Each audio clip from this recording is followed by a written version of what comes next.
ધંધુકા અને કોટડાના માય ભક્તો માતાજીના રથ સાથે ચોટીલા ખાતે પ્રસ્થાન કર્યું હતું। અમદાવાદ જિલ્લાના ધંધુકાના ખોડિયાર મંદિરથી શૈલેષભાઈ રાવળ દ્વારા ચોટીલા ચામુંડા માતાના દર્શન માટે રથનું ભવ્ય પ્રસ્થાન કરાવવામાં આવ્યું હતું।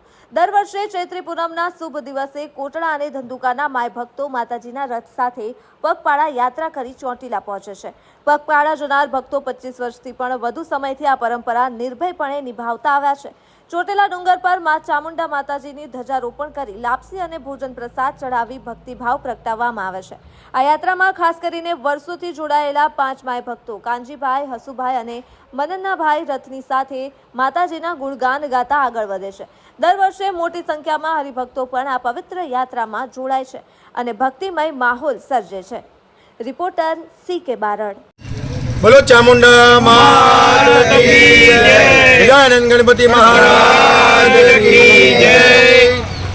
चामुंडा धंधुकाથી કોટડા અને ચામુંડા ચોટીલા ના ડુંગર ઉપર માતાજીના સાનિધ્યમાં આ 25 વર્ષથી પણ વધારે વર્ષોથી આ સંઘ જઈ રહ્યો છે અને દર વર્ષે ચૈત્રીય પૂનમના પ્રથમ નોરતે માતાજીનું ધ્વજારોપણ કરે છે અને ઘણા વર્ષોથી એક 5 જણાના આયોજનથી આ એક ચામુંડામાંનો સંઘ પ્રસ્થાન કરી રહ્યો છે અને આજે કોટડા અને ધંધુકાના ઘણા હરિભક્તો માના આશીર્વાદ લેવા આ સંઘની હારે પ્રસ્થાન કરી રહ્યા છે અને મોટી સંખ્યામાં આ લોકો માતાજીના ગુણગાન ગાતા ગાતા છેક ચોટીલા ડુંગર સુધી પ્રસ્થાન કરે। ત્યાં માની લાપસી અને ભોજન પ્રસાદ બધાને કરાવી અને પછી છૂટા પડે છે। આવું વર્ષો વર્ષ આ સંઘ ચોટીલા જઈ રહ્યો છે